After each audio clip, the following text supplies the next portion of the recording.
Olá, meu nome é Marcos Carvalho Lopes e esse é o podcast Filosofia Pop. Esse é o nosso episódio de número 111 e recebemos o filósofo Caio Souto para falar sobre conversações filosóficas. O Filosofia Pop é um podcast que aborda a filosofia como parte da cultura.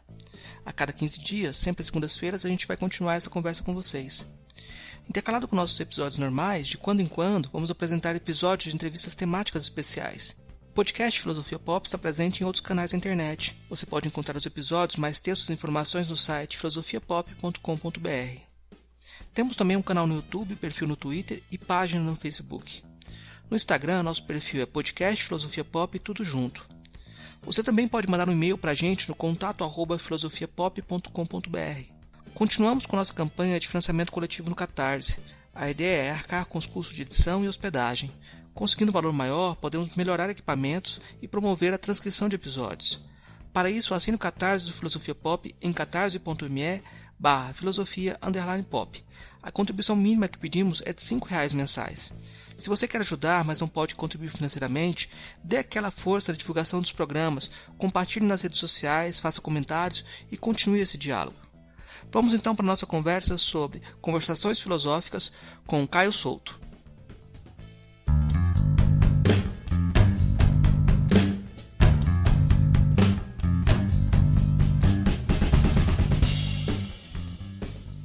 Hoje eu vou conversar com o Caio Augusto Teixeira Souto. O Caio Souto ele é doutor em filosofia pela Universidade Federal de São Carlos, teve estágio pós-doutoral, estágio doutoral na Sorbonne, né? Mestre em filosofia também pela Universidade Federal de São Carlos, graduado pela Unifran e graduado em Direito também pela PUC de São Paulo. Atualmente o Caio é professor de filosofia na Universidade Estadual do Amapá.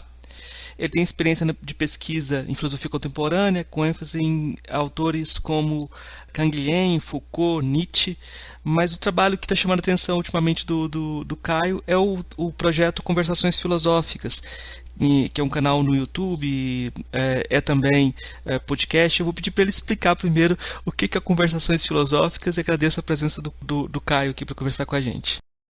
Obrigado, eu que agradeço pelo convite.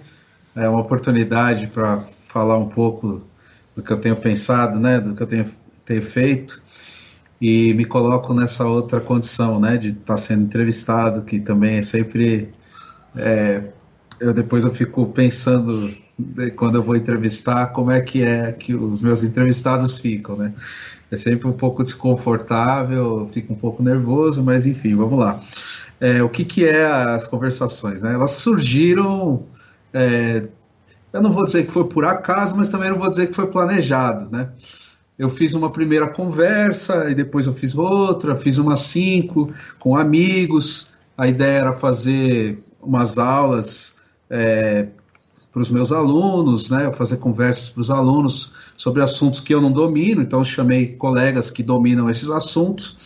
E antes disso eu tinha feito algumas sobre assuntos que eu domino. Esgotou, né? Eu falei, vou falar só do que eu sei, e rapidinho eu já falei tudo que eu sei, né? Então, uma semana a gente tinha falado das coisas que eu estudei. Eu falei, vou chamar colegas e tal. Aí eu chamei esses primeiros, eles gostaram, e bem no comecinho da pandemia já teve algum impacto entre os amigos dos amigos, né? Começou. Aí, depois da 10ª, assim, eu já estava entrevistando pessoas que eles indicavam, que eu nem conhecia, né? Aí começou a acontecer isso. Então foi também um canal de fazer contatos e começar a fazer o que é a rede mesmo, né? Conhecer pessoas que eu não conhecia diretamente, passei a conhecer através de amigos. E aí começou a crescer, esses começaram a indicar outros e tal. Aí... era para ser uma por semana, depois 3 por semana, depois uma por dia. Teve dia que eu fiz 5 entrevistas, porque estava bem naquele começo, né? Todo mundo, porque foi um choque aqui no Brasil, né? Quando começou, até março, ninguém sabia direito o que era a doença. De repente estava na Europa, de repente estava no Brasil. Aí eu vim de Macapá para São Paulo, assim, eu lembro bem disso. A gente tinha acabado de começar o semestre, eu dei uma aula, né? A pandemia era uma coisa longínqua, Uma semana depois, a gente já estava todo mundo falando em fechar tudo, lockdown e tal. Aí eu vim para São Paulo, ainda peguei um voo com medo desse voo, porque passava em Brasília. Falei, vou ter que descer do avião. Vim todo encapotado, aquela coisa, não sabia direito o que era a doença. Fiquei trancado dentro de casa.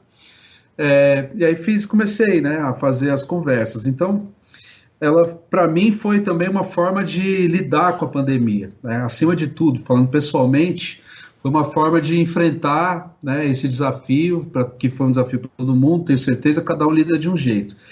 O meu foi esse, né? Comecei a conversar com as pessoas, comecei a ocupar meu tempo com isso, para não pensar, né, nas todas as milhões de coisas que estavam acontecendo, né? Claro, a gente pensa também, mas conversando a gente se sente mais vivo, né? A gente sente que não está parado. E, de fato, a universidade nunca parou, né? A pesquisa continuou, eu continuei com um grupo de estudos, as aulas regulares interromperam, está voltando agora, aos poucos, cada universidade tem umas que não voltaram em outros. Enfim, cada uma se virando também para ver o que faz, né? Com esses dispositivos digitais, mas a gente não parou. Então, teve grupo de estudos, teve evento que a gente fez, e junto com isso eu fui fazendo as conversações.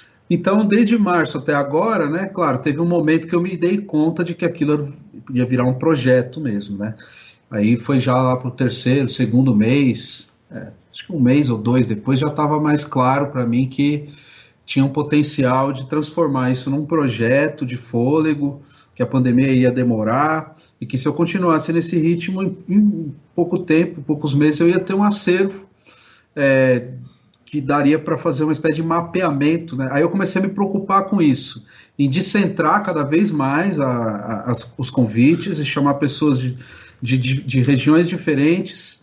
Eu tenho aqui um mapeamento, né?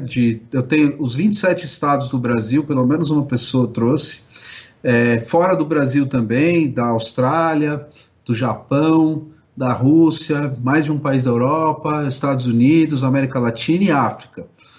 Todas essas regiões tem pelo menos uma pessoa que conversou comigo no canal, né? E eu sempre no mesmo lugar, aqui de casa, né, com a webcam, né, que é uma coisa interessante isso, né? A gente é colocado numa situação de impossibilidade de locomoção, mas que abriu essa outra possibilidade que se tivesse em condições outras eu não teria, né? Não estou querendo dizer que é bom ou ruim, mas é um fato isso.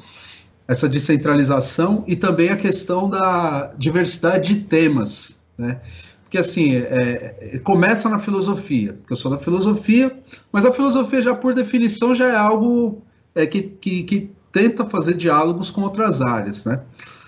Então eu tento promover isso, né? Outros canais surgiram, mas cada um deles focado em um assunto ou em um grupo. Alguns tentam também fazer isso, mas nenhum tem esse alcance que o meu conseguiu. E eu tento fazer isso, é uma coisa pensada mesmo, né? Então, eu tento trazer pessoas da filosofia, da história da filosofia, né? E aí as áreas, né? Antiga, medieval, moderna, contemporânea, de tradição francesa, de tradição alemã, de tradição analítica, pessoal que pesquisa filosofia brasileira. Aí, relação com as artes, eu trouxe músico, trouxe artistas, plásticos, pessoal da arquitetura, eu trouxe gente do cinema, da dança, poetas, com as artes, com as ciências, né? Trouxe gente das ciências naturais, da biologia, da física, da química, trouxe das ciências humanas, da história, da geografia, da sociologia, da antropologia, do pensamento ameríndio, do pensamento africano, né, de outras filosofias não ocidentais. Então isso tudo foi uma coisa que eu fui pensando mesmo, né? E aí quanto mais diferente, aí mais eu me empolgava, porque são assuntos que eu não conheço, também estava aprendendo, estou aprendendo, né? Aí chamo uma pessoa da filosofia africana, ela já me dá um contato de mais outras, né? Se gosta da entrevista, então aí com essa eu já consigo mais algumas outras. E aí essa ideia de rede também vai abrindo, né? E basicamente foi isso o projeto, né? Tá no meio ainda, não sei para onde ele vai. E agora que a gente está encerrando o ano, né? Tem mais 2 meses para terminar o ano. Eu já coloquei uma data para terminar 2020, que é 19 de dezembro. Vou fazer a última live e aí retomo em janeiro. Aí vou ter aí umas 2, 3 semanas para repensar, né? Para ver o que eu posso mudar e tudo. Agora 2020, né? Foi para mim foi isso, o ano das conversações, né? Em que eu fiz todas essas relações, as pessoas falaram, tá tudo no canal, tudo disponível. É uma pesquisa empírica, uma pesquisa de campo, é um pouco trabalho de entrevista. Por outro lado, tem também um trabalho acadêmico, porque a maioria dos meus entrevistados são acadêmicos, né? Então também tem isso de ser. Eu busco respeitar sempre a forma de fala, de organização do discurso da pessoa que eu converso, né? Eu não gosto de intervir muito, então fui também construindo um estilo de entrevistar, que ainda está em processo e tal. Mas, enfim, basicamente é isso, para responder essa primeira pergunta sua, né? O que é as conversações para mim? Então vou pedir para você fazer, já como bom Foucaultiano, fazer uma genealogia das conversações.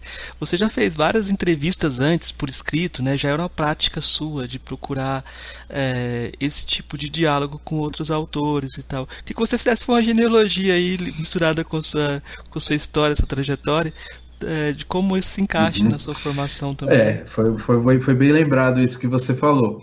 Realmente, eu já desde acho que 2015 que eu comecei a fazer entrevistas escritas. Porque em 2015 foi o ano que eu estava no doutorado, eu entrei em 2013, estava na metade do doutorado. Né? No metade do doutorado, eu comecei a sentir necessidade de sair do meu nicho, né? Da minha pesquisa específica. Assim. Eu nunca gostei de ficar sozinho fazendo pesquisa. A pesquisa tem esse lado solitário, né? Eu gosto também, mas não gosto de fazer só isso. Eu gosto de conversar, eu gosto de ouvir o que os outros estão fazendo e também, na medida do possível, tentar divulgar as coisas que eu faço, né? Até para saber se eu estou falando bobagem, se o pessoal está gostando, tal, conversar, né? Então, isso é uma coisa que eu sempre procurei.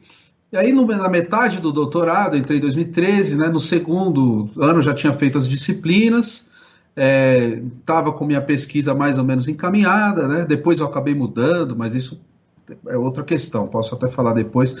Mas aí, nesse momento, o que aconteceu é que lá onde eu estudava, na UFSCar, Federal de São Carlos, eles só tinham uma revista, dessas revistas que tem de divulgação e tal, eles tinham uma revista só. E essa revista que eles tinham era uma revista conjugada com a UFPR, que é uma revista muito bem conceituada que chama Dois Pontos.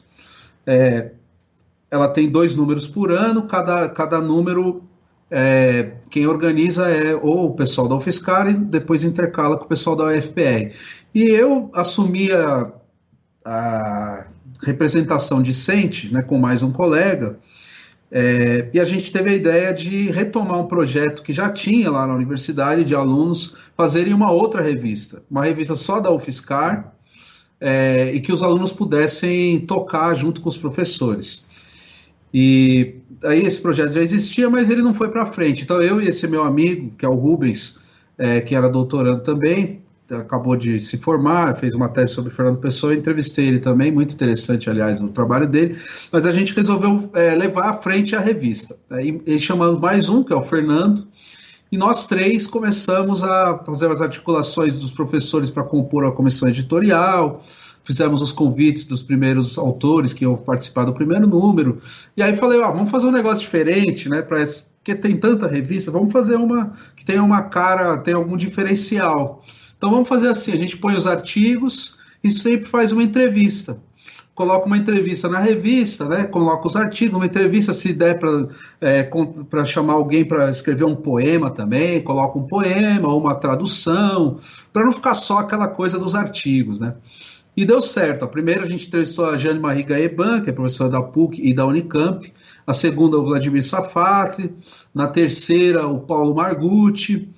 Aí daí na quarta eu entrevistei o Francis Wolff, que é um professor emérito da École Normale lá em Paris, que deu aula no Brasil, em São Paulo. Aí eu fiz a entrevista em francês, traduzi para português e publiquei. Então essas 4 entrevistas que eu fiz, né? Essa quarta eu fiz sozinho, as outras 3 com os meus colegas. Lá que eu comecei a pegar o gosto, né, pela entrevista. Mas tudo surgiu por causa da revista e a ideia de fazer uma coisa diferente. Só que aí depois da quarta entrevista, né, que essa quarta eu já fiz sozinho, eu percebi que eu tinha um pouco de sensibilidade, né, de como entrevistar, como fazer uma pesquisa, como perguntar. só que eram entrevistas por escrito essas. Eu mandava as perguntas por e-mail, recebia elas e publicava. Mas com o Margucci, dessas 4 que eu falei, foi feita ao vivo. Uma vez a gente convidou ele para dar uma conferência, né? Na época em que isso era possível, né?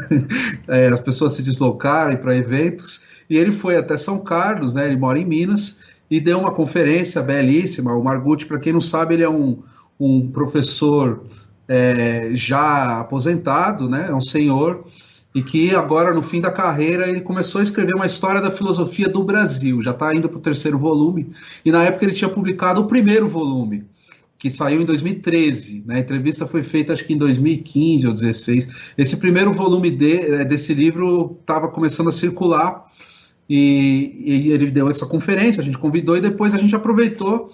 Eu falei com ele: professor, você não gostaria de dar uma entrevista para a gente na revista? Ah, pode vir aqui no hotel. A gente foi lá, levei o celular, a gente gravou a entrevista, depois eu transcrevi e publicamos. Então foi já uma experiência de entrevista oral, né, transcrita depois para publicar na revista. Aí depois com o Francis Wolff, e aí depois teve esse lapso, né, de alguns anos, uns 2 anos, até agora retomar com as conversações, né. E esse ano publiquei uma entrevista por escrito também com o Michel Lovy, que ele tem dupla nacionalidade, ele é brasileiro e francês, está morando na França, né, numa edição da N-1, essa editora de São Paulo, que fez um dossiê belíssimo, a Pandemia Crítica chama, né, que eles publicavam todos os dias, durante quase 4 meses, algum texto de algum autor sobre a pandemia.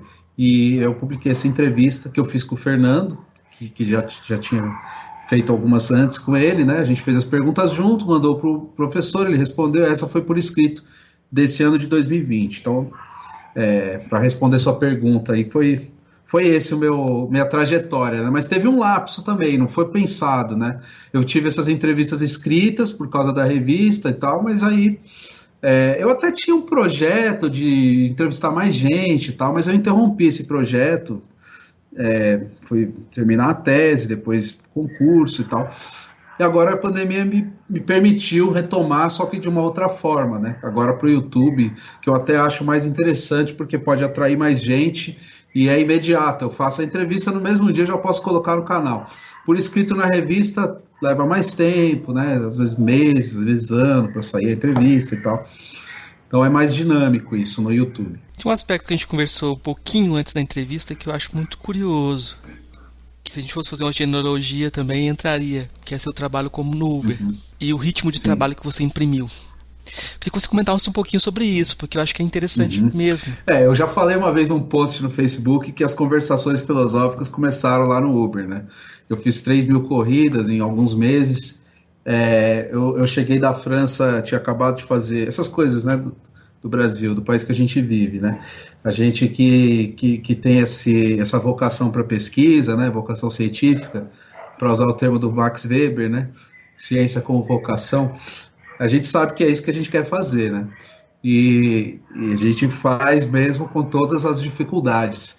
E não foram poucas, né? Tem gente que passa mais dificuldade ainda do que eu, mas eu também passei algumas. Eu tinha voltado da França com bolsa. Antes desse estágio na França, eu tinha dado aula como professor substituto, 2 anos. Então, eu tinha um salário. A bolsa supriu depois o salário, né? Por mais 4, 5 meses.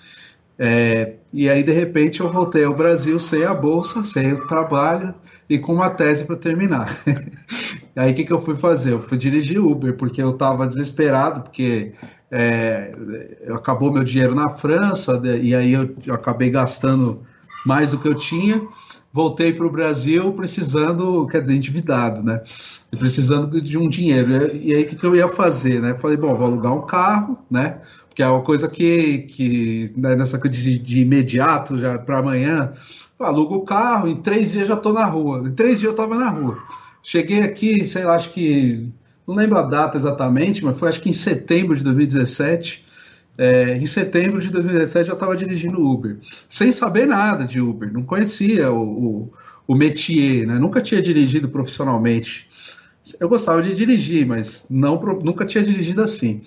Bom, aí peguei o celular, instalei o aplicativo, é, levei acho que umas 2 semanas para conseguir me adaptar, para descobrir os melhores horários. No começo eu trabalhava de tarde, levava marmita, ficava só no sol, dirigindo no trânsito, né? Não tava quase pagando para trabalhar, porque o aluguel é caro. Você não pode ser assaltado, você não pode bater o carro. Uma vez bateram no meu carro, eu tive que pagar. Acontece também, né?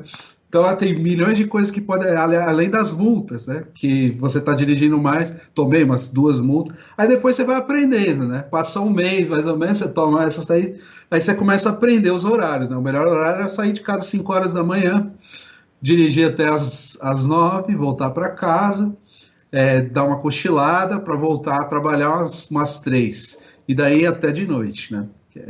Essa é minha rotina. E aí começou a virar dinheiro, né? Depois do segundo, terceiro mês, aí eu comecei a ganhar dinheiro. Só que você tem que trabalhar demais, porque isso começa a te incomodar. Você está em casa sem fazer nada, né? Descansando ou dormindo, você já começa aquele. Não sei se vocês assistiram, se você assistiu o Taxi Driver do Scorsese. Eu me chamava Uber Driver, né? Para fazer uma brincadeira. Mas tem uma cena lá que ele está dirigindo e daí tem o taxímetro que chama, né? O negócio que vai, conforme o tempo vai passando, vai aumentando o dinheiro, né? E aí ele ficava olhando aquele negócio aumentar. Então é mais ou menos essa a vida do motorista de Uber, né? Precarizado no mundo neoliberal. O tempo dele, ele começa a medir conforme o número de corridas e o dinheirinho que ele vai vendo aumentar, né? Então você vê uma hora passar, você tem que ter ganho R$ 15. Se você não ganhou R$ 15 em uma hora, você já está perdendo dinheiro, né? Então isso começa a mexer com a cabeça, né? E aí você perguntou a relação disso com as conversações. Bom, primeiro porque o motorista de Uber está lidando com passageiros, né? Então cada um que entra é uma conversa, né? Ou às vezes não conversa, mas pelo menos um bom dia você tem que dar. E o Uber, ele tem, no final da conversa, da corrida, o passageiro avalia, né? Pode avaliar o seu serviço, né? Então você quer ser bem avaliado, porque se você não for bem avaliado, vai cair as suas estrelas, você pode ser punido, pode ter menos corridas, né? Eles vão mandar menos corridas para você. Então, né, você quer ser bem avaliado, coloca a aguinha no carro, balinha, pergunta se a música está um volume agradável, né? Essas coisas. E aí começa a puxar uma conversa, né? Até para passar o tempo, porque depois de 2, 3 horas dirigindo, alguma coisa você tem que conversar. E aí, né, aquela coisa, um bom dia, uma conversinha, aí entrega a pessoa no destino. Depois vem a outra, bom dia, conversinha, entrega a pessoa no destino. Eu ouvi as coisas mais absurdas, né, que a burguesia paulistana pode dizer, assim, eu posso até falar uma ou outra, mas teve coisas assim, por exemplo, de uma senhora que eu peguei em um bairro chique aqui em São Paulo, que pegou o celular e começou a falar assim, mas elas são desse jeito mesmo, quando elas arrumam um homem, elas não ficam mais em casa. Ela estava falando da empregada dela, né, que ela tinha era praticamente uma escrava dela, que ela remunerava, mas que ficava na casa dela cuidando dos filhos, cuidando da família, esse tipo de coisa, né? A gente começa a perceber as intenções de voto, né? Começa a perceber também uma espécie de mapeamento de como é que funciona a mentalidade, né, da cidade. Os horários, né? Começa a perceber os horários, que tipo de pessoas tem em cada lugar, em cada região. Começa a ficar com medo de algumas regiões, que é muito ruim isso, e isso aconteceu também, né? Você começa a selecionar os locais que você vai dirigir, os locais que você não quer dirigir, os horários e tudo mais. E eu acho que eu percebi ali que eu sabia conversar, porque também não é todo mundo que sabe conversar, né? E depois que passou essa fase, né? Eu juntei um dinheiro, deixei o Uber 7 meses depois e aí voltei para o doutorado. Aí consegui escrever, terminei, passei no concurso e fui dar aula. Aliás, até uma coisa engraçada, quando eu passei lá em Macapá, a passagem é cara, São Paulo-Macapá, né? E eles me convocaram para assinar o contrato 3 dias depois do dia que saiu o resultado. A passagem daqui para lá, nesse dia, eu paguei R$ 1.700 em 10 vezes no cartão. E eu não tinha esse dinheiro. Quando eu cheguei lá em Macapá, a primeira coisa que eu fiz, adivinha o que foi?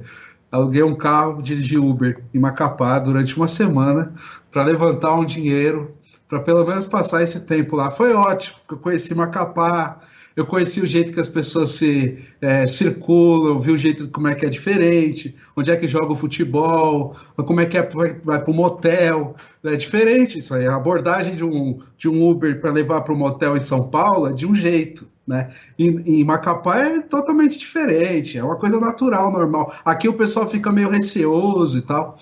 Aí comecei a perceber como é que eram os locais, os bairros. Em uma semana que eu fiz Uber lá, 12, 13 horas por dia, juntei um dinheirinho, devolvi o carro, ainda bem que não bateram no meu carro e tal, e nem me assaltaram, né? Aí deu tudo certo. E foi assim que começou lá a minha vida como professor universitário em Macapá. Aí passaram alguns meses, né? O salário começou a entrar, começou a regularizar a vida financeira, estabilizar. E foi isso. 2 anos depois, agora veio a pandemia, aí mudou tudo de novo. Comecei as conversações filosóficas. Eu acho que tem uma coisa interessante que eu estou pensando nessa perspectiva do interior, do sudestino, né? Porque são temporalidades totalmente diferentes, assim. Você tem temporalidades. Você pode agora, como vivendo em Macapá, você pode entrar e sair na temporalidade de São Paulo. Mas quem está só em São Paulo não pode fazer isso. Não tem essa percepção das várias temporalidades também.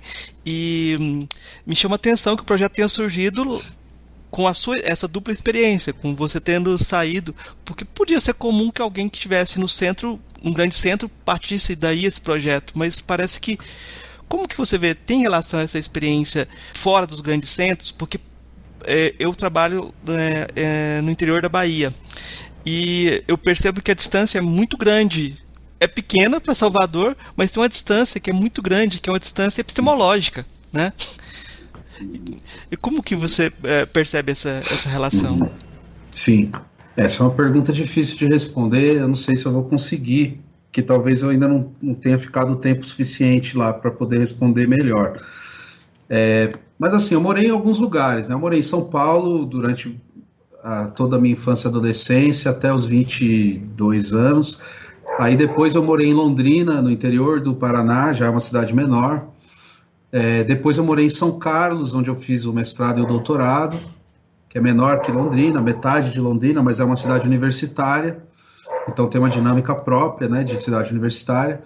Londrina já é uma cidade que tem uma certa autonomia, como cidade e tal, não depende do circuito universitário. E depois eu morei em Paris também, né, quando eu fiz o sanduíche.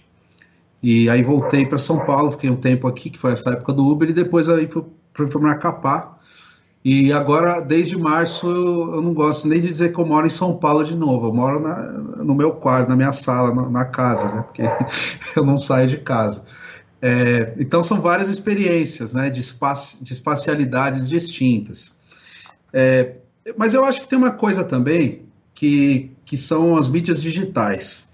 Quando eu comecei a estudar, porque é uma coisa que mudou muito rapidamente, né? Para quem é da academia. Quando eu comecei a estudar filosofia, eu precisava ir na biblioteca para ter os livros, ou comprar os livros, fazer o xerox, né?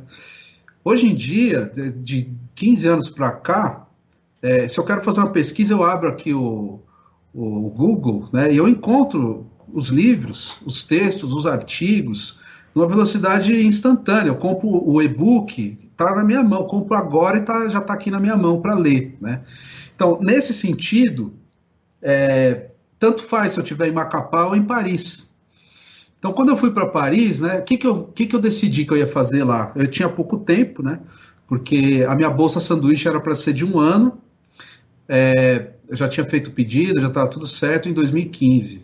Veio o governo Temer, congelou tudo, e aí eu só pude ir em 2017. 2016 não teve bolsa. A gente achou até que não ia mais, né? Aí eles juntaram 16 e 17 e soltaram tudo junto. E aí, lá na universidade, a gente teve que dividir as bolsas de 12 meses em 3 de 4 meses, né? Então, eu fiquei 5 meses fora, mas 1 mês foi com o meu dinheiro. Então, a bolsa era para 4 meses. E aí eu falei, bom, o que eu vou fazer aqui em Paris em 4 meses, né? Eu não vou ficar pegando os livros que eu posso encontrar ou comprar lá no Brasil. Então eu fui fazer pesquisa de arquivo, né?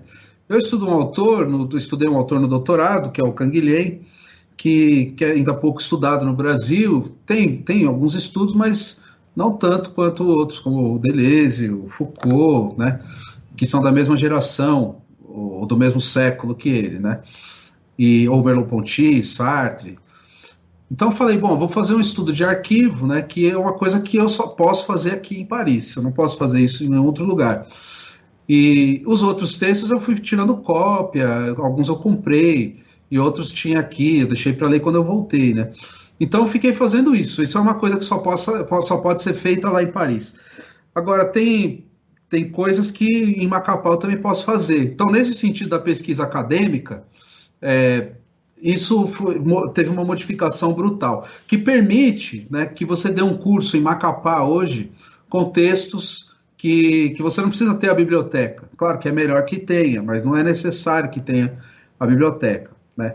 Agora, a maneira como isso é atualizado em cada local é completamente diferente. Então, ler Descartes em Macapá é totalmente diferente do que ler na França ou no Brasil, em São Paulo ou em Londrina, né? E aí tem questões que são realmente de cada lugar, de cada cidade, né? E de cada uma dessas cidades que eu morei. Como eu sou da filosofia, né, eu acho que eu posso falar melhor de como que eu vejo a filosofia em cada um desses lugares, né? Bom, Paris, não preciso falar, né? Paris tem a tradição milenar, secular, pelo menos. O Tomás de Aquino deu aula lá na Sorbonne, né? Então, tem séculos, né? Desde a Idade Média. São Paulo, desde os anos 30, com a USP, desponta aí como a vanguarda da filosofia de produção científica no Brasil, né? Claro, tem filosofia desde a colônia, pelos padres e outras formas de fazer filosofia, mas essa filosofia científica que vem desse estilo francês, né, de leitura de comentário de texto, rigoroso e tal, é mais recente. E depois tem outros lugares do Brasil que também praticam algo parecido, cada um com suas peculiaridades, né? E aí Londrina e São Carlos têm essa herança uspiana, né? Muitos professores formados na USP, São Carlos todos, Londrina alguns, os que não são vêm ou do Rio de Janeiro, ou do Paraná, ou do Rio Grande do Sul, que também vem nessa herança do século XX da filosofia acadêmica. E Macapá está começando agora, né? O curso de filosofia lá é muito recente, a estadual, a universidade, quer dizer, o estado do Amapá é recente, né, como estado. Era um território até 89, então, assim, a cultura de lá ainda é uma cultura de território, né? Muito dependente do governo federal, tem muito funcionário público, a classe média formada quase que majoritariamente pelo funcionalismo público, as profissões lá, ou o pessoal trabalha no fórum, ou polícia, bombeiro, esse tipo de coisa, né? E a universidade é mais recente ainda, a universidade começa em 2003, a estadual, né? A federal um pouco antes, mas a estadual só em 2003, e o curso de filosofia pouco depois. Então, assim, né, é um curso bem pequeno, está começando agora, a biblioteca é muito precária, mas os professores têm muita vontade de fazer, né, os alunos também sentem que eles estão num pioneirismo, né, estão fazendo algo inédito para o Estado, e têm uma vontade de querer estudar filosofia e tal. Então é isso que né, dessa cidade, que é a minha experiência pessoal, dos lugares que eu passei, com relação à filosofia, é isso que eu tenho para dizer, né? Mas eu sou paulista, então eu sou formado aqui nessa tradição também. Então eu sempre vou acabar falando de uma perspectiva que é essa, né?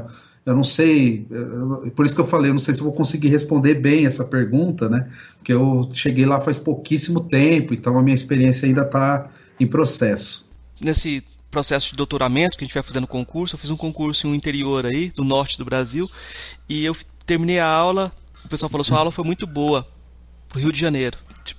Por que esse pro Rio de Janeiro? Porque as referências pós-modernas, as referências mais recentes, não chegavam no diálogo. Então, geralmente, o que era moderno era estabelecido. E o que está mais recente, o pessoal fala assim, não, mas isso aqui não, nem, isso aqui é para pesquisa, não é para ensino. É como se fosse isso. Uhum. E no meu processo de graduação, não, do mestrado, certa vez eu citei Derrida para um professor kantiano, ele ficou de mal de mim pro resto da vida. Tipo, Sim. Uhum. você percebe tem essa dificuldade também? Como é que você percebe essa questão de bibliográfica também, Uhum. curricular? Certo. Bom, mas aí eu não vou responder com relação ao Amapá. Aí eu vou responder mais com relação às conversas que eu tenho feito e a minha experiência de já estar aí com quase 400 entrevistas e fora as coisas que eu já li e tenho lido do que é a filosofia brasileira contemporânea, né?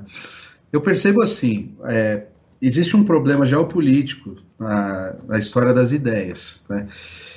Que é a relação da produção das ideias com o lugar de onde elas emanam, né? Então a gente tem uma filosofia alemã, por exemplo, muito bem caracterizada, né? Que é a filosofia, eu marcaria talvez o início no misticismo alemão, né, do Eckhart e tal, tem um marco no Lutero, depois passa pela metafísica do Leibniz e do Wolff, aí chega no Kant, tem os períodos entre Kant e Hegel, e depois o século XIX. E aí no século XX a gente tem teoria crítica, Heidegger, fenomenologia. Então, assim, existe uma tradição germânica do pensamento. Existe um sistema de transmissão do pensamento alemão, de autores que se reportam entre si, que falam a mesma língua. A mesma coisa acontece na França, né? Aí na França a gente tem uma outra tradição mais racionalista do que essa que começa no espiritualismo germânico, né? A tradição francesa sempre mais racionalista. O marco talvez seja o Descartes, mas dá para remontar antes. Montaigne, né? O Montaigne no Renascimento, né?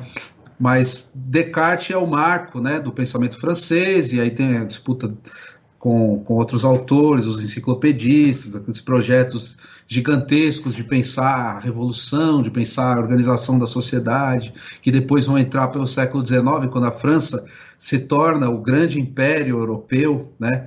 E aí vai rivalizar com a Alemanha, que está observando o que acontece na França. E aí a gente tem uma primeira grande disputa de ideias entre os alemães e os franceses, que vai perdurar até hoje, né?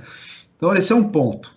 Depois, mais recentemente, a gente tem a filosofia analítica, que começa, curiosamente, na Alemanha também, ou pelo menos na Áustria, né? Depois vai para Cambridge, depois vai para os Estados Unidos. Então, ela também tem uma matriz germânico-austríaca e passa pela Inglaterra e vai encontrar seu caminho próprio e também vai rivalizar com essa franco-alemã. E aí vai gerar também um debate geopolítico, né?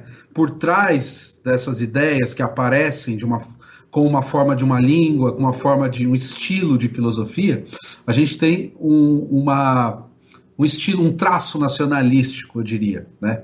Um traço nacionalístico. E isso não acontece de antemão nos países colonizados, né? Porque os países colonizados eles vão emprestar esses modelos de fora. Então, aqui no Brasil, a gente tem um campo de difusão dessas ideias estrangeiras, né? E um apetite intelectual por parte dos nossos pesquisadores muito grande, que a gente tem excelentes pesquisadores no Brasil, mas eu acho que falta um pouco essa consciência do lugar de onde se fala, né? Não o lugar do sujeito que fala. O lugar de fala não do sujeito que fala, né? Mas esse lugar construído historicamente que é essa colônia, essa ex-colônia, esse país sempre em vias de se descolonizar e que nunca consegue fazer isso plenamente. Isso está também no plano das ideias, né? Então, o que acontece? A gente acaba incorporando para se firmar em uma tradição, né, lutas que não são nossas. E aí a gente acaba tendo no Brasil uma excelente tradição de teoria crítica, uma excelente tradição de comentadores de Heidegger, uma excelente tradição de comentadores de Foucault, do pós-estruturalismo, Deleuze, Derrida, uma excelente tradição de filosofia analítica, de história da ciência, né? Mas elas não conversam entre si, elas conversam só com a metrópole. E lá na metrópole, eles pouco querem saber do que está sendo produzido por esses discípulos, né? Que eles acham muito interessante que eles tenham discípulos num país como o Brasil, quando você vai lá falar, eles acham muito legal, eles vão até organizar um colóquio, aí vai ter lá um sul-africano, né, um australiano, um brasileiro, para mostrar que eles são cosmopolitas, mas o autor é deles, né? O autor vai ser o Kant, o autor vai ser o Russell, o autor vai ser o Bachelard, da tradição francesa, alemã ou inglesa, né? E aí eu acho que a gente está em vias já, no Brasil pelo menos, de se dar conta, alguns autores tentaram pensar isso, né, do que é fazer filosofia no Brasil. Né? E aí tem uma disputa entre filosofia do Brasil, se esse traço nacionalístico pode aparecer para a nossa filosofia ou não. Tem autores que defendem que sim, o Margutti é um deles. Na esteira tem uma tradição disso também, né? Só que é uma tradição sempre interrompida, que começa talvez no Silvio Romero, que é o primeiro a falar. Eu até entrevistei um rapaz que estuda isso, o Júlio Miranda. Tem uma tese, defendeu na USP, sobre a tradição da filosofia brasileira no século XIX. E aí ele pega o Silvio Romero, que tem o livro Filosofia do Brasil, e ele já aponta esse problema. Qual é o problema? Não existe sistema, não existe tradição em que um autor reporte ao anterior e trate as mesmas questões, ainda que para criticar o que veio antes e reformular e recolocar o problema. Que é assim que aconteceu na Alemanha, é assim que aconteceu na França e é assim que aconteceu na Inglaterra e nos Estados Unidos. Inclusive, né, o Descartes é um autor lido pelos alemães, o Rousseau também, os ingleses, o Bacon tem influência tanto no Renascimento italiano, quanto no Renascimento tardio, né, o Bacon, quanto sobre os autores franceses, alemães e ingleses, sobretudo, né, no Newton e até hoje, né. Então, assim, esses autores europeus, eles se reconhecem entre si enquanto filósofos, ainda que de tradições opostas ou distintas, né? Eles se traduzem, eles se criticam, eles remontam a si e tal. E tem também uma matriz comum que eles reconhecem lá na Grécia, passando pela Idade Média também. Isso não acontece no Brasil, né? Então, para mim, o ponto é esse. Aí, a grande questão, né, me parece que é como começar, de onde começar o pensamento da filosofia brasileira. E aí isso é um problema também, porque se a gente quiser substituir esse começo por um outro começo mítico imaginário, que seria nosso, como eu vejo sendo feito também, seja por aqueles que buscam, agora eu vou falar uma coisa que vão querer me matar, mas seja por aqueles que buscam reconstituir essa origem no pensamento africano ou ameríndio, né? Seja nos que buscam no pensamento decolonial, a gente, para mim, está sempre ainda às voltas do mesmo problema, porque a forma de colocar isso ainda é uma forma europeia, me parece. Essa busca por origem é um problema do pensamento europeu. Eu não sei se para um pensador indígena esse seja um problema, né? Para um filósofo brasileiro que leu Heidegger, aí é um problema. Ele vai querer substituir os gregos, talvez pelo pensamento indígena, ou talvez pelo pensamento africano. Agora, será que esse é um problema que de fato vai desconstruir essa colonialidade, ou vai contribuir ainda mais para o exotismo, né, que é segundo o qual eles nos veem? Então, esse para mim é um problema filosófico fundamental da nossa geração, aqui no Brasil e talvez da filosofia de um modo geral até, porque a Europa também já se deu conta de que esses traços nacionalísticos já não são suficientes para pensar. Você já não tem mais um grande expoente do pensamento francês, ou do pensamento alemão, ou do pensamento americano. O mundo já, depois do século XXI, agora é um mundo completamente diferente. Os grandes filósofos, esses que são lidos, que são comentados e tudo, já não são mais, né, como os do XIX, que tinham o idealismo alemão, ou do XX, com o pós-estruturalismo francês. Isso já não existe mais, eu acho, né? Então, tem uma tradição que eles construíram, que eles vão sempre se reportar a essa tradição, mas o mundo cresceu muito, né? Eu daria para dizer assim, né? A geopolítica se complexificou enormemente. A gente tem polos de filosofia de altíssima qualidade no Brasil, na Índia, na China, no Japão. E esses países também já não faz muito sentido mais falar em Oriente e Ocidente, né? O Japão se ocidentalizou, a China está passando por um processo. Então, eu acho que a gente está num período muito difícil, né, de colocar exatamente esse problema, né? E para mim esse é o grande ponto, mas eu ainda não estou em vias de poder formular isso de maneira sistemática. Né? Eu preciso continuar com as conversações, eu preciso ouvir mais e depois eu preciso fazer um exercício de reflexão profundo para tentar, ou eu, ou alguma outra pessoa também, claro, colocar melhor esse problema. Você falou uma coisa que eu já me chamou a atenção, que você falou nossa geração. Eu pensei, olha, nós geralmente somos da mesma geração. Eu tô chegando agora aos 40 e já tem uma dobra, né? Porque eu não sou da geração que tá vindo aí. Nossos alunos, tipo, já são outro caminho. A gente vê o fenômeno, por exemplo, do Marcelo Marques, o Aldino, que trabalha com filosofia no YouTube, com outra pegada e outra construção, né? Eu queria te perguntar sobre isso, questão de geração. Sim. Como é que você percebe a abertura das gerações da filosofia para esse diálogo com o YouTube? Quando eu comecei o podcast, eu já tinha em vista o seguinte, que eu teria que procurar jovens doutores, pessoas que estavam começando a carreira para poder conversar com elas, porque os que são estabelecidos não iam querer começar o jogo, né? Como é que você vivenciou isso? Bom, eu acho que eu tive alguma sorte, porque eu peguei bem o comecinho da pandemia, e aí eu peguei todo o pessoal meio assim, desprevenido, né? E aí eu comecei a fazer os convites e o pessoal... Porque se fosse antes da pandemia, eu acho que você tem razão, ninguém ia querer fazer. E agora já tem muitos outros canais, né? Então cada grupo já fez o seu e tal. O meu e mais um outro aqui e ali, que são esses que tentaram fazer esse projeto mais amplo, né, do YouTube. Mas aí tem algumas características que eu procuro respeitar. Eu acho que você tem razão sobre essa nova geração, que já não é mais a nossa. Eu acho que eles têm que fazer isso mesmo que eles estão fazendo, trazer outras linguagens, falar igual o Aldino faz, tem o Chavoso da USP também, né?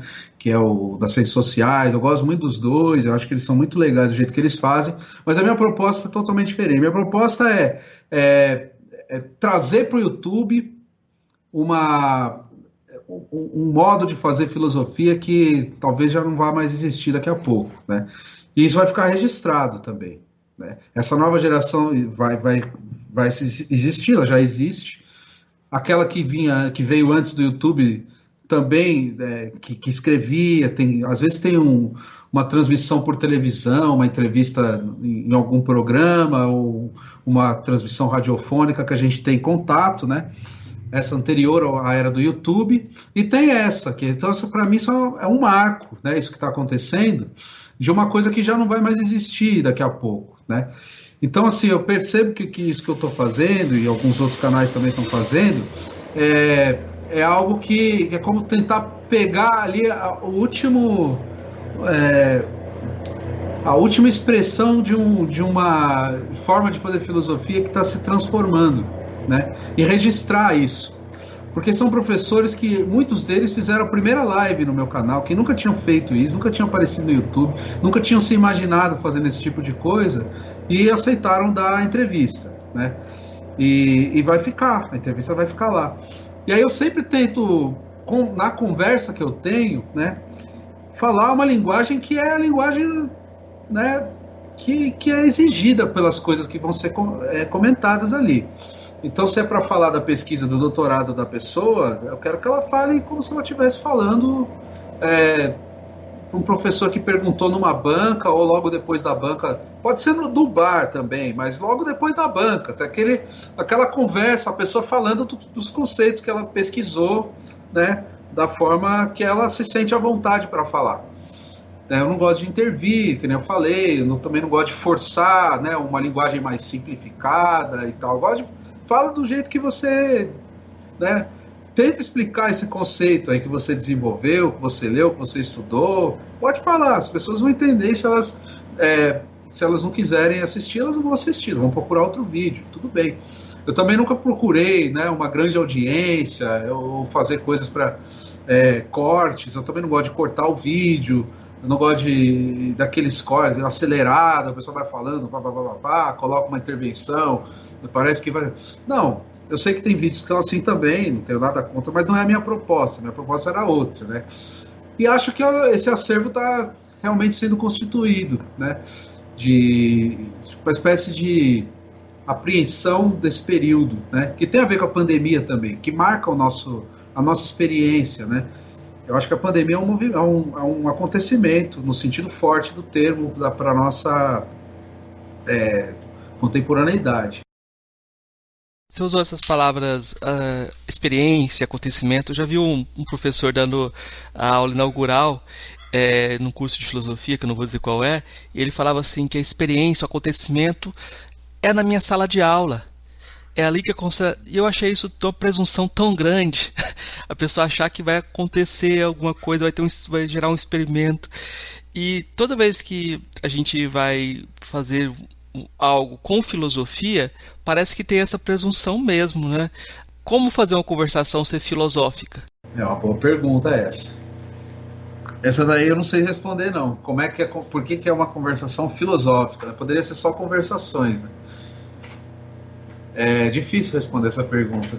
Eu respondo de uma maneira cômoda, que eu não sei se é a melhor, mas eu diria que é porque a filosofia ela não está nos objetos, mas nas relações.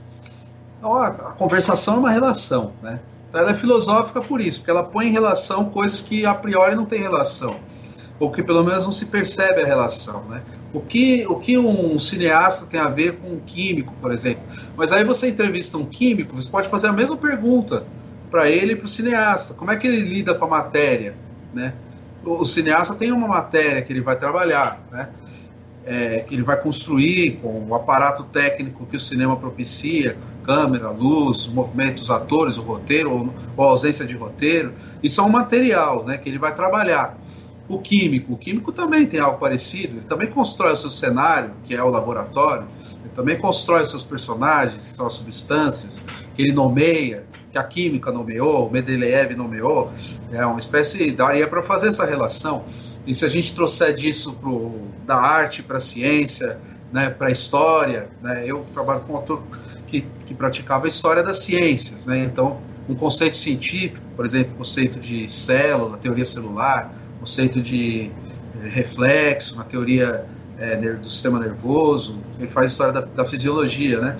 Então, como é que os atores vão entrar em cena para a construção desses conceitos?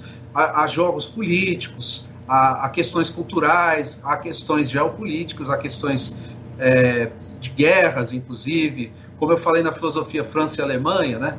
Isso acontece na história da fisiologia também. Tem um fisiologista muito famoso, hoje famoso, né, que é o Prochaska, que é um tcheco que ficou durante muito tempo relegado à sombra de um outro que era um alemão, o Johannes Müller, que era o fisiologista oficial de Berlim, mas que emprestou muitas coisas desse tcheco, e que, por ser tcheco, de um país periférico, né, um país colonizado pelo Império Austro-Húngaro, ficou à margem do autor oficial de Berlim. Então acontece na ciência, acontece nas artes, né, acontece na filosofia também. Então acho que a conversa tem a ver com isso, né, como eu concebo. É filosófica porque ela coloca em relação essas... Aliás, isso é uma questão para mim também. Nada de antemão desprovido de possibilidade de ser tratado pela filosofia, né? Então, tudo pode ser abordado filosoficamente, e abordar algo filosoficamente é colocar aquilo em relação com áreas cuja relação não é pressentida de antemão. Tem um aspecto também de deflacionar a filosofia dessas alturas e trazê-la para o cotidiano. Nesse sentido, eu acho muito interessante os sotaques. Eu acho muito interessante que você tenha diversos sotaques, porque dentro da academia, muitas vezes a pessoa pega no pé da outra só porque ela pronunciou o nome errado de um autor estrangeiro, né? Eu vou contar uma anedota aqui. Eu dei uma palestra inteirinha sobre Proust. E alguém levantou o dedo e falou: por acaso o Proust era da Alsácia-Lorena, por isso que você pronuncia o nome dele assim? Eu falei: não, eu que sou de Goiás, lá a gente fala assim, se entende, você não entendeu não? Então, essa situação de você ter sotaques e trazer gente de vários espaços, isso eu acho muito relevante, porque a gente não está acostumado a ouvir os sotaques diferentes e a ouvir as vozes diferentes filosofando, né? E eu queria que você comentasse um pouco sobre isso, que você disse que fez parte do seu projeto mesmo trazer essa diversidade. Que você comentasse um pouco agora sobre a sua experiência em relação a isso, porque eu estou pensando em dois modelos de diálogo aqui. Um modelo do Thomas Mann, né, que no Thomas Mann, no A Montanha Mágica, as pessoas vão conversando e vão se modificando à medida que conversam. No modelo do Proust, as pessoas vão se escondendo na medida que conversam e depois que passa o tempo, elas vão pensar naquilo que elas conversaram e vão se modificar a partir disso daí, né? Como é que como essas conversas têm te modificado? Como é que você tem respondido isso aqui desde o começo da nossa entrevista? Essa é uma pergunta excelente, eu adoro essa. Porque eu também ainda não sei responder, mas eu estou tentando formular. E daí você vai acabar me fazendo confessar aqui uma espécie de... vou chamar até de devoção que eu tenho por um grande entrevistador, mais do que entrevistador, um grande artista, que por acaso viveu no mesmo século que nós, no século XX, né, que é o Eduardo Coutinho. Eu acho que o Eduardo Coutinho ele criou uma forma de produção, de arte, estética, que tem a ver com a performatividade, tem a ver com a construção do personagem, tem a ver também com isso que eu tento fazer, né, não querendo me comparar, mas é uma inspiração constante, né? É uma inspiração tamanha que eu acabo me vendo, enquanto entrevistador, como mais um personagem de um cenário constituído, ainda que pelas webcams, tem uma precariedade nisso também, que eu acho interessante, né? E aí não são só os sotaques que se modificam, ou não são só os cenários que se modificam, mas também a qualidade da câmera, a qualidade do microfone, a qualidade da transmissão da imagem, né? Tudo isso, cada conversa que eu faço é um pouco diferente, assim como quando o Coutinho entrava nos apartamentos de um mesmo edifício, né? O mundo de cada um daqueles que ele adentrava configurava aquele espaço, aquele cubículo, de uma maneira completamente distinta, né? Por exemplo, no edifício Master. E essa questão para mim é fundamental. E o Coutinho, ele não é o entrevistador, né? O Coutinho, ele é um personagem dentro de um jogo criado pelo cinema, por essa experiência incrível que é o cinema. Eu acho que a gente tem à disposição outra experiência incrível, que não é o cinema, né? Mas que também não é a televisão, também não é a vida real, né? Porque real, para mim, da ordem do mito. Eu não sei o que é o real, eu não coloco esse problema lá. Nem o real, nem a realidade, né?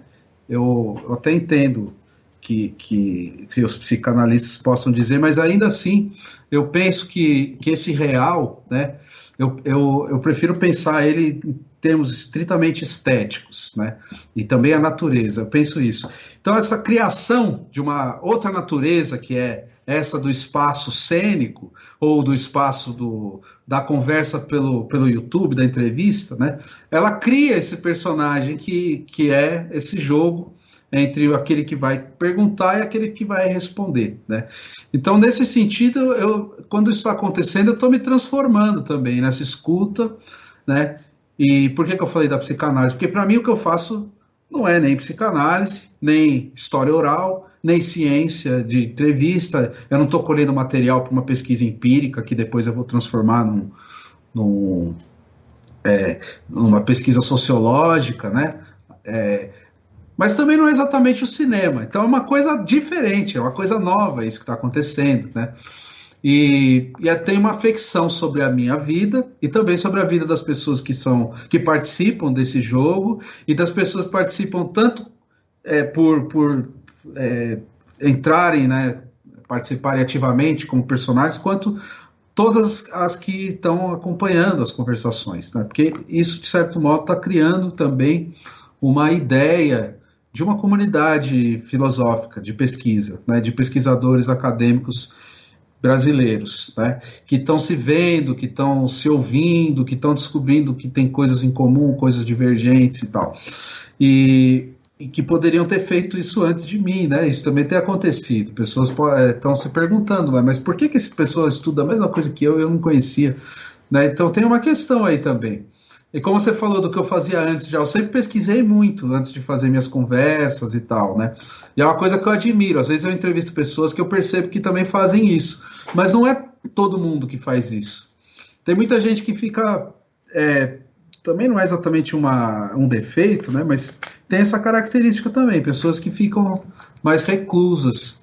E aí eu acho que por eu trazer para o YouTube, né? Isso também afeta, produz uma modificação, né, não sei de qual dimensão, na vida dessas pessoas, né? Agora, você falou de Thomas Mann e Proust, ou Proust, né, para falar da questão do sotaque, eu achei interessante também.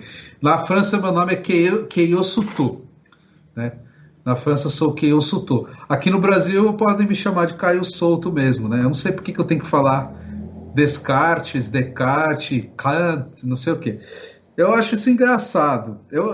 Tem pessoas que, né, estudaram alemão do berço, mas eu fico pensando, se o cara ele fala alemão fluente, mas ele é francês, ele vai falar Heidegger, ele não vai falar do jeito. Se ele estiver na Alemanha. Então acho que aí tem uma questão também do respeito ao interlocutor, né? Mais do que ao autor, ao interlocutor. Para quem eu estou falando, né? Então eu tenho que falar de uma forma que seja confortável a quem vai ouvir, né? Se o mais confortável é falar Descartes mesmo, todo mundo ali vai saber, é daquele jeito que todo mundo fala, então é assim que eu acho que fica melhor, né? Se para as pessoas é outra pronúncia, então assim, eu não, nesse ponto eu acabo ficando em cima do muro. Eu não acho que tem que falar nem brasileirando tudo e nem tentando imitar sempre o estrangeiro, né? Aí eu fico mais caso a caso, depende do lugar, depende do interlocutor, né? Depende do que é confortável, vai do jogo também, a questão da pronúncia dos nomes estrangeiros, né? Agora, do sotaque, como eu falei, né, não é só o sotaque que muda, também e o sotaque também, né? É interessante porque eu não sou linguista, né, não sei dessas coisas, mas enfim, tem milhões de pequenas variações nos sotaques, né? Dirigindo Uber eu percebia também, o sotaque da periferia de São Paulo é diferente do sotaque da zona da Avenida Paulista, né? Diferente da Moca. A Moca fala diferente, a Moca fala de um jeito mais italianado. Se eu tô na periferia, os caras falam diferente, entendeu? Isso em São Paulo. Se eu tô no Rio de Janeiro, também tem milhões de sotaques na cidade. Tem o tijucano, tem da Lagoa, tem o da Zona Sul, da Zona Norte, né? Numa mesma cidade. E aí o Nordeste, 9 estados, cada um com seus sotaques e diferenças regionais entre si. O Norte, né? Belém é diferente de Manaus, que é diferente de Macapá, que é diferente do interior de Macapá. Então, acho que eu gosto do termo microdialetos, né? Que é mais deleuziano, que é essa questão, essa evasão, que às vezes eu me comunicando com você, a gente pode encontrar aqui certos códigos, certas coisas que só eu e você vão entender, e isso começa a derivar até numa gíria, numa palavra que tem um sentido só pra gente, e aí começa a criar uma forma de entonação daquela palavra, né? Você já vai entender de uma forma diferente, e aí vai variar de bairro para bairro, de rua para rua, de interlocução para interlocução, né? Eu acho que isso é muito rico também. E, enfim, isso vale para tudo, vale para a maneira também como se recebe um filósofo e assim por diante. Eu vou te fazer uma pergunta, eu acho que é a última para a gente fechar essa parte geral sobre conversações, que é sobre o lugar da conversa na filosofia.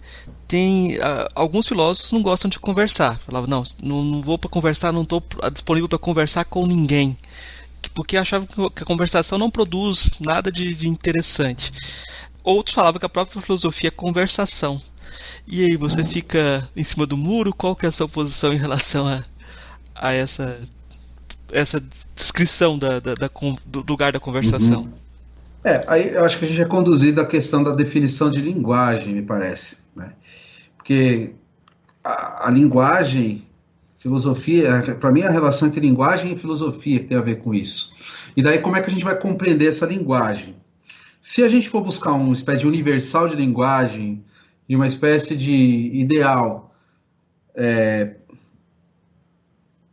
de uma filosofia bem feita, aquela que melhor permite um diálogo em bases igualitárias para que todas as vozes possam entrar num mesmo e único jogo e que esse jogo possa por si mesmo depurar o discurso mais lógico, mais racional, mais coerente, e isso funciona como uma espécie de teleologia, né, da comunicação. A gente tem uma forma de valoração da conversa diferente, né? Essa daí me parece que, se a gente pensar, por exemplo, no Habermas, na teoria do agir comunicativo, a gente chega por essa via, né? Mas eu não sei se eu penso exatamente assim, nesse horizonte ideal, né, porque nunca haverá a possibilidade de abolição completa da relação da linguagem com a força, até com uma espécie de violência, ainda que não seja cruel essa violência, mas um jogo de força na linguagem, né? Que nunca vai acontecer esse espaço ideal, né, da conversa em que todos possam se ouvir e de maneira unicamente racional chegar a uma conclusão coerente, né? Então, eu prefiro definir a conversa como regime de afetos. Eu sei que é um termo bastante desgastado hoje em dia, mas eu ainda prefiro usar essa linguagem da afetividade. Eu acho que conversa é afecção, né? Eu converso para afetar e ser afetado, não para construir consenso. É isso que eu acho. E aí a maneira como cada um vai ser afetado e o que vai fazer e tudo tem relações com outras forças que são discursivas ou não, né? E aí o discurso também não é a expressão do não discursivo. O discurso ele acaba criando um regime próprio, né? Desse ponto eu sou bem Foucaultiano, vai existir uma irredutibilidade do discurso com relação ao não discursivo, mas essa irredutibilidade não vai abolir nunca uma relação, né, entre o que é discursivo e o que não é discursivo. Uma relação que está colocada num campo mais amplo de forças, num jogo de forças mais abrangente, né? E então por isso que eu acho que tudo que eu falei, por exemplo, da geopolítica, como é que uma filosofia pode emergir num campo e rivalizar com outro, depois pode haver empréstimos desse campo, e como é que isso tudo se atualiza numa colônia como o Brasil e tal. Enfim, eu diria isso, né? Conversa como afeto. E aí filosofia para mim é isso também, né? Eu defino filosofia assim também. Não acho que dá para fazer filosofia sozinho, em primeira pessoa, meditando, num campo solipsista, buscando as próprias razões de si em si mesmo. Isso para mim não tem nenhum sentido. Eu também não acho que o caminho seja o da intersubjetividade, porque a intersubjetividade já pressupõe também o sujeito, né? Eu acho que o sujeito ele é uma construção processual, nunca dada a priori, nunca dada de antemão, e que se faz também na conversa. A conversa é uma dos muitos exercícios de constituição do sujeito. Você antecipou já uma pergunta que eu vou fazer ela mais especificamente agora, que eu vou passar agora para 3 perguntinhas que a gente faz para todos os convidados. Essas perguntas seriam de respostas mais curtas, mas você responde do jeito que você achar mais adequado. A primeira pergunta é essa: o que é filosofia? Bom, filosofia para mim é o pensamento, a procura do exterior, né, da exterioridade.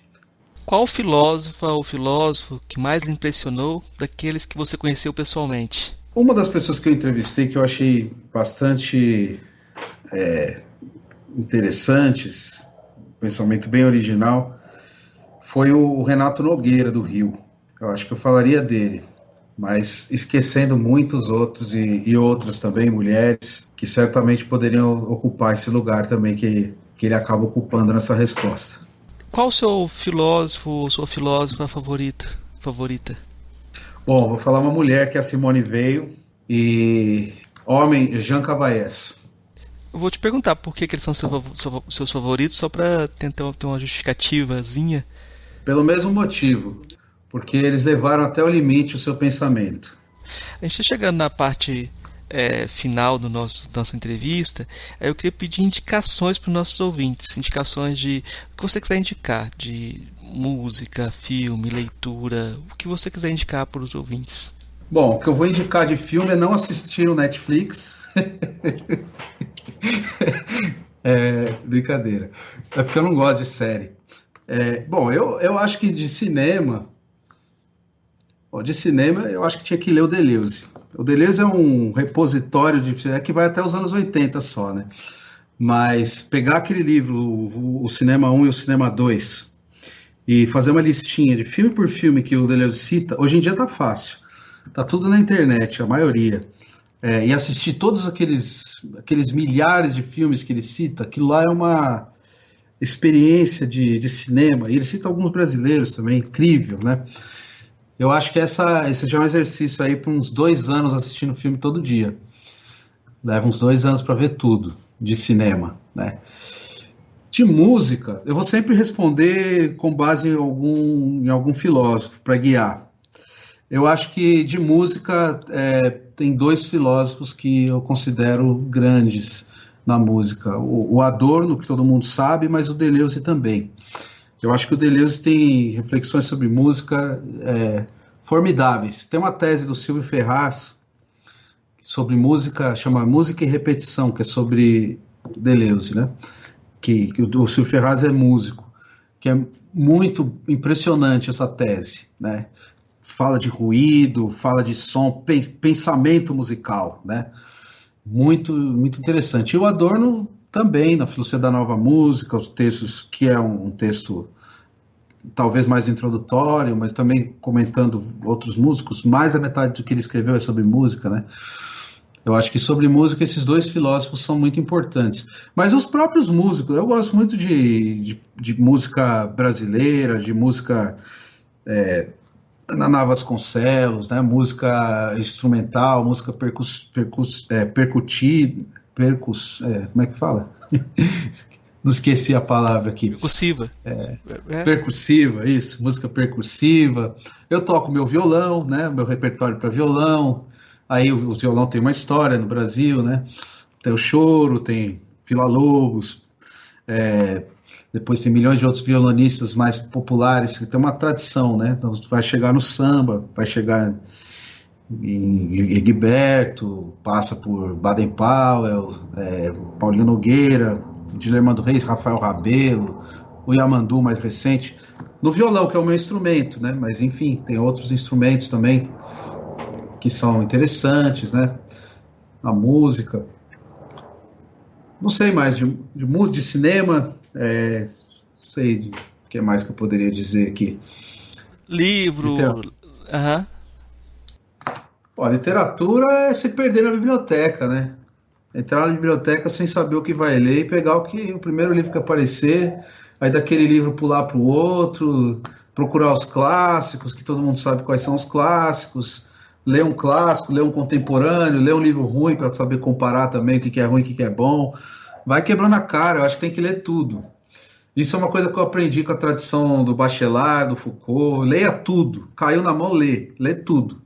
Não fica lendo só o que mandaram, não, lê tudo mesmo. Tudo que aparecer na frente, leia blog, leia post de Facebook, leia livro de filosofia sério, livro de filosofia ruim. Eu acho que tem que ler de tudo. Ótimo. Eu vou colocar como indicação aqui um autor que você citou aqui, eu até procurei para indicar, o Eduardo Coutinho, né? Eu acho que depois da nossa conversa aqui, eu acho que vou indicar para o ouvinte o Jogo de Cena, que eu acho interessante para ilustrar um pouco o que a gente está falando aqui, mas eu acho que aí você pode viajar dentro da filmografia do Eduardo Coutinho. Eu não sei agora quem era o diretor, mas o antigo programa Ensaio da TV Cultura, o Fernando Faro, né? Que aí você vai ter um repertório enorme de música, muito interessante, mas também um jeito de entrevistar em que você desaparece no jogo da entrevista, que eu acho também que tem alguma coisa ali muito bacana também, né? Eu acho que tem uma história ali por trás, que é a história da MPB, mas tem uma história das entrevistas que ele conseguia fazer, do Fernando Faro conseguia fazer desse jeito, em que ele não aparecia, só aparecia o entrevistado, né?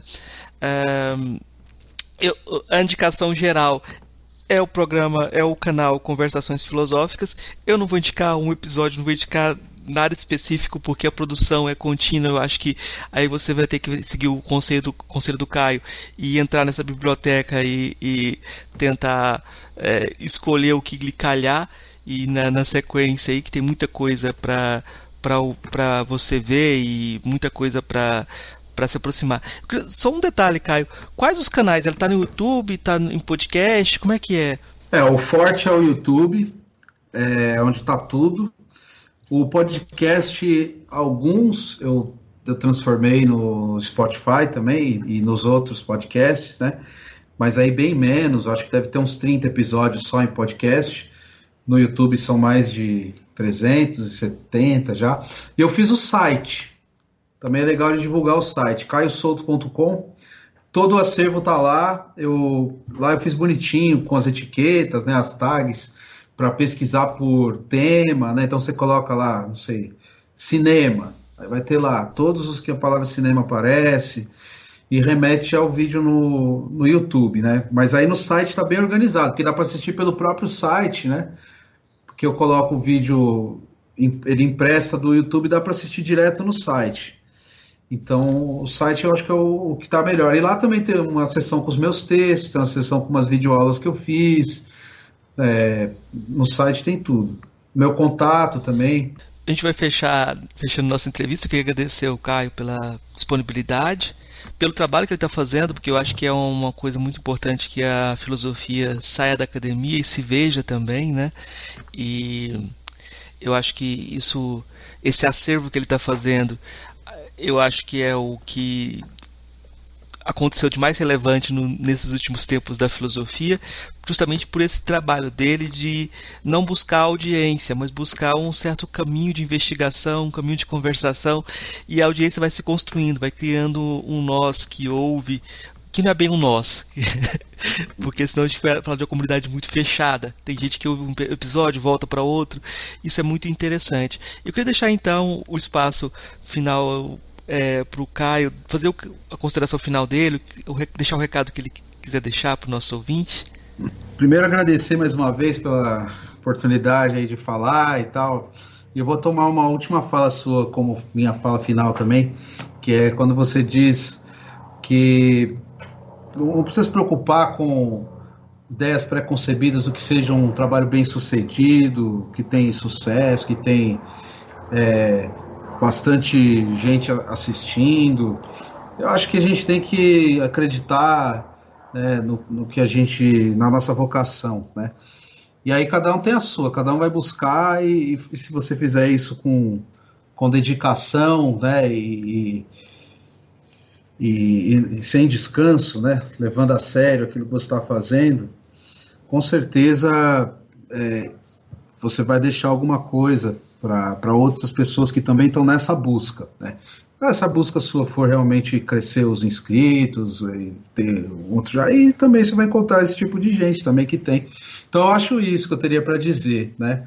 As pessoas que estão querendo encontrar realmente aquilo que tem consistência, né? Aquilo que realmente vai produzir bons encontros, vai ajudar outras pessoas que estão no mesmo caminho,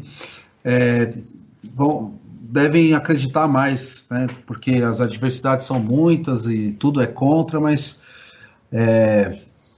fazer o contrário disso é aceitar a derrota para essas coisas que estão aí tentando fazer com que a gente pare, né, de levar a sério o que a gente sabe que tem que ser feito.